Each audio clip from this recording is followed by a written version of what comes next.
Assalamualaikum warahmatullahi wabarakatuh.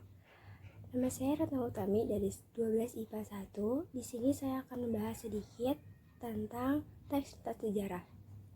Yang saya akan bahas yaitu yang pertama pengertian teks sejarah, jenis teks sejarah, struktur teks sejarah, fungsi teks sejarah, unsur pembangunan teks sejarah, nilai-nilai teks sejarah, dan yang terakhir, kebahasaan teks sejarah. Pengertian teks sejarah. Teks sejarah merupakan naskah atau narasi yang mengandung unsur sejarah.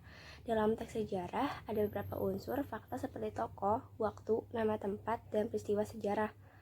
Teks sejarah kadang-kadang mengandung unsur rekaan seperti mitos, asal-usul, dan mitos alegori. Yang kedua, jenis teks sejarah.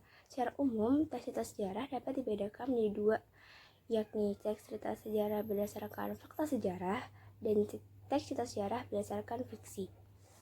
Teks cerita sejarah berdasarkan fakta sejarah disusun berdasarkan fakta sejarah. Tokoh dalam teks cerita sejarah ini benar ada, nyata. Begitu juga latar dan kronologis peristiwa yang diceritakan. Hanya saja dalam tulisannya disertai unsur-unsur sastra seperti dialog yang membuat cerita ini semakin menarik untuk dibaca. Contoh ceritanya itu Untung Suropati, sebuah roman sejarah karya Yudi Herwibowo. Terus yang kedua, Ku Pilih Jalan Gerilya, roman hidup Panglima Besar Jenderal Sudirman karya R. Kajat Asura. Dan yang terakhir, Diponegoro Menggagas Ratu Adil karya Remi Silado. Teks cerita sejarah berdasarkan fiksi. Teks cerita sejarah berdasarkan fiksi merupakan cerita fiksi yang mengambil latar peristiwa sejarah masa lalu. Tokohnya bersifat fiktif, namun latar dan waktu peristiwa sejarah yang dipakai berupa fakta. Peristiwa sejarah masa lalu disampaikan dalam sebuah cerita fiksi dengan tokoh dan cerita imajinatif. Contoh ceritanya itu yang pertama, Lingkar Tanah Air karya Ahmad Tohari, Tiba Sebelum Berangkat karya Faisal Odang, dan terakhir Burung-Burung Manyar karya YB Mangunwijaya. Selanjutnya, yang ketiga, struktur teks sejarah meliputi abstrak, orientasi, komplikasi, klimaks, resolusi, dan yang terakhir koda. Kita bahas satu-satu ya. Abstrak adalah ringkasan atau inti cerita yang biasanya berisi pengenalan singkat tentang tempat atau tokoh. Dalam teks sejarah ini, abstrak bisa saja ditambahkan karena bersifat opsional. Yang kedua, orientasi, berisi pembuka teks atau pengenalan tokoh, terutama pelaku utama dan latar cerita. Untuk mengekspresikan watak psikis dan fisik juga menghidupkan cerita, serta meyakinkan pembaca. Juga meliputi kejadian yang dialami pelaku utama. Yang ketiga, komplikasi, berisi urutan kejadian-kejadian secara sebab akibat di mana peristiwa satu disebabkan atau menyebabkan terjadinya peristiwa lain. Komplikasi muncul akibat munculnya konflik yang ditandai dengan reaksi pelaku dalam cerita sejarah terhadap konflik. Yang keempat, klimaks, merupakan puncak konflik dalam sebuah teks cerita sejarah di mana konflik mencapai intensitas tinggi. Yang kelima, resolusi, adalah suatu keadaan ketika konflik terpecahkan dan menemukan penyelesaian yang ditandai dengan upaya pengarang mengungkapkan solusi dan berbagai konflik yang dialami tokoh. Yang terakhir, koda, adalah bagian akhir dari sebuah teks cerita sejarah di mana pengarang menyuarakan pesan moral sebagai tanggapan terhadap konflik yang terjadi atau komentar yang sifatnya pribadi mengenai kejadian atau peristiwa sejarah yang telah diceritakan yang bersifat opsional. Yang keempat, fungsi teks sejarah meliputi 4, yaitu fungsi rekreatif, fungsi inspiratif, fungsi instruktif, dan fungsi edukatif. Fungsi rekreatif, yaitu bisa memberikan rasa gembira dan senang kepada si pembaca tersebut. Fungsi inspiratif, yaitu bisa memberikan inspirasi, imajinasi, dan kreativitas buat keberlangsungan hidup berbangsa dan bernegara, buat lebih baik lagi. Fungsi instruktif, yaitu sebagai alat bantu dalam pembelajaran. Dan yang terakhir, fungsi edukatif, yaitu bisa dijadikan petunjuk dan pelajaran buat manusia dalam berperilaku. 5. Unsur pembangunan teks sejarah dapat dibedakan menjadi 2, yakni unsur intrinsik dan unsur ekstrinsik. Unsur intrinsik adalah unsur-unsur yang secara langsung membangun sebuah teks sejarah. Unsur intrinsik ini meliputi tema, alur, penokohan, sudut pandang, latar, amanat. Yang pertama, tema adalah ide pokok yang biasanya berupa sejarah seorang tokoh agama atau pejuang, asal mula suatu daerah, penyebaran agama, dan perebutan kekuasaan.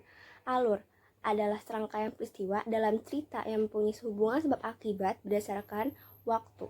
Alur dibagi menjadi alur maju, alur mundur, dan alur maju mundur. Yang ketiga, penokohan adalah pelukisan gambaran jelas tentang seseorang dalam sebuah cerita, biasanya berupa pahlawan nasional maupun tokoh penting di suatu daerah. Sudut pandang adalah cara atau pandangan yang digunakan pengarang sebagai sarana untuk menyajikan tokoh, tindakan, latar, dan berbagai peristiwa yang membentuk cerita. Dalam teks cerita sejarah biasanya menggunakan sudut pandang orang ketiga, yaitu pengarang. Pengarang menyebut tokoh-tokoh dengan sebutan nama atau kata gantinya seperti ia, dia, dan mereka. Latar merupakan pijakan dalam teks cerita sejarah berupa tempat, waktu, dan lingkungan sosial budaya. Dan yang terakhir, amanat merupakan sesuatu yang ingin disampaikan pengarang kepada pembaca secara implisit, yaitu tidak digambarkan jelas, biasanya mengenai akhlak, budi pekerti, dan susila. Ekstrinsik adalah unsur yang secara tidak langsung memengaruhi bangunan dalam teks cerita sejarah. Unsur ekstrinsik itu meliputi kebesaran pemerintahan, corak penceritaan, unsur keagamaan, unsur politik, unsur ekonomi, dan unsur sosial. Kebesaran pemerintahan adalah yang dihasilkan atas perintah raja atau pemerintahan yang berfungsi sebagai wadah, nasihat, pengajaran, panduan, dan petunjuk kepada pemerintah dan pejabat. Corak penceritaan yaitu peristiwa berupa fakta atau peristiwa sebenarnya seperti sejarah pembukaan, penaklukan, hubungan diplomatik, kegimilangan, dan kejatuhan sebuah negara, dan peristiwa bukan sejarah seperti mitos atau legenda untuk menunjukkan keistimewaan pemerintah dan juga bertujuan untuk menyindir dan mengkritik perlakuan buruk pemerintah. Yang ketiga, unsur keagamaan. Dalam teks sejarah, unsur keagama masih kuat. Misalnya di Indonesia masih kental pengaruh agama Islam dan Hindu-Buddha.